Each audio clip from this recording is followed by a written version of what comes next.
वाचून घ्या. झालं का?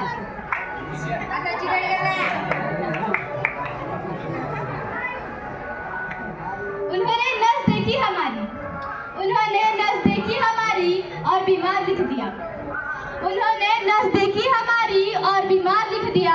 हमने जब रोग पूछा उसे, हमने जब रोग पूछा उसे, तो उन्होंने भगवे से प्यार लिख दिया. अरे कर्जदार रहेंगे उस वैद्य के, कर्जदार रहेंगे हम उस वैद्य के, जिसने दवा पर छत्रपती शिवाजी महाराज का नाम लिख दिया.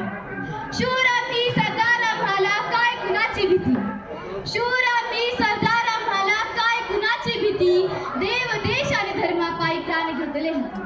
असा शूरांचा आणि वीरांचा ऐतिहासिक वारसा सांगणारा युवक जेव्हा झिंगझिंग झिंगाट मनात सैराट होतो, शिवचरित्राच्या इतिहासापेक्षा, संस्कृती आणि परंपरापेक्षा सकाळी उठल्यापासून ते रात्री झोपेपर्यंत chatting, messaging, video calling, selfie अशा मोबाईल आणि सोशल मीडियाच्या मोजरात आपल्या युवकाची संपूर्ण ऊर्जा संपून जाते. आणि शिवाजी, शहाजी, नेताजी, तानाजी, बाजी अशा पराक्रमी मावळ्यांचा ऐतिहासिक वारसा सांगणारा युवक जेव्हा 3G, 4G, 5G असे म्हणत पबजी सारख्या मोबाईल गेम मध्ये आपला जीव गमावून बसतो, तेव्हा या व्यासपीठाला विषय मिळतो छत्रपती शिवाजी महाराज वाचा युवक. नमस्कार, मी अनुष्का बनसोडे, इयत्ता 9वीची विद्यार्थिनी. आपल्या समोर विषय मांडते छत्रपती शिवाजी महाराज वाचा युवक. 350-400 वर्षांपूर्वी सुलतानी शाह्यांनी अन्याय अत्याचार करून या महाराष्ट्रात संपूर्ण हिदोस घातला होता. तेव्हा सकल सौभाग्य संपन्न महासाहेब जिजाऊ भोसले यांनी शिवरायांना दिला महाराष्ट्र रक्षणाचा मंत्र आणि हिंदवी स्वराज्य निर्मितीचा कालमंत्र. पण आज 350-400 वर्षानंतर याच महाराष्ट्राची आपण परिस्थिती पाहिली तर काय दिसून येते? राजकारणाच्या निवडणुकीतून तरुणांनी एकमेकांची डोकं फोडणं, दारिद्र्यामुळे त्या तरुण शेतकऱ्याला सुद्धा आत्महत्या करावी लागणं, महागाई, बेरोजगार, भ्रष्टाचार यामुळे त्या तरुण हताश, निराश आणि हतबल होणं.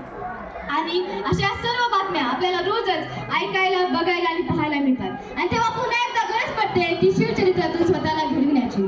तर मित्रांनो, कसा असावा शिवरायांना अभिषेक असणारा तरुण? तर सिंहाच्या जबड्यात घालून हात, मोजील तात अशी जात मराठ्याची, असा प्रचंड अभिमान बाळगणारी, निर्भय, निर्व्यसनी, निधड्या छातीची, जगावं तर शिवरायांसारखं आणि मरावं तर शिवूर राजांसारखं. किती प्रतिकूल परिस्थिती आली, कसाही प्रसंग आला तर रडायचं नाही, लढायचं हा शिवरायांचा कालमंत्र जपणारी संत ज्ञानेश्वरांसारखी. कारण जे 16 वर्ष झोपायचं मानलं जातं, त्या 16 वर्षी संत ज्ञानेश्वरांनी ज्ञानेश्वरी दिली. शिवरायांच्या मावळ्यासारखे, कारण शिवरायांचे मावळे म्हणतात सकाळी लवकर उठे, बळस सुटे, तलवार तुटे, पर भाई पीछे नहीं हटे. आणि आपल्याचे तरुण काय म्हणतात? सकाळी उशिरा उठे, दारू घुटे, दारू की बॉटल जुटे, पर भाई दारू नाही सुटे. खरं तर हा विनोदाचा विषय बाजूला ठेवला तरी आजची वस्तुस्थिती आहे. आणि खरंच आपल्याला जर शेतकऱ्यांच्या माया बहिणीच्या डोळ्यात अश्रू पुसायचे असतील, शेतकऱ्यांचं कष्ट करायचं सुराज्य स्थापन करायचं असेल तर फक्त शिवरायांच्या मिरवणुकीत डॉल्बीच्या आवाजात मोठ्याने जल्लोष करणे उपयोगाचं नाही. शिवजयंती आली म्हणून जय भवानी, जय शिवाजी अशा फक्त घोषणा देणे उपयोगाचं नाही. राजा तुम्ही पुन्हा या असं फक्त उष्णा म्हणणं उपयोगाचं नाही. शिवजयंती आली म्हणून गाड्यांना, सायकलींना फक्त झेंडे लावून फिरणं उपयोगाचं नाही. कारण शिवाजी महाराज आभाळ एवढा महापुरुष फक्त मिरवणुकीत डोक्यात घेऊन नाचण्याचा विषय नाही, तो डोक्याच्या आत घेण्याचा विषय आहे. आणि शेवटी या विषयाचा समारोप करताना आणि तरुण पिढीला आव्हान करताना एवढेच बोलेन, इंसाफ की डगर पर यारो दिखाओ चलके, इंसाफ की डगर पर यारो दिखाओ चलके, ये देश है तुम्हारा, तुम नेता हो करके.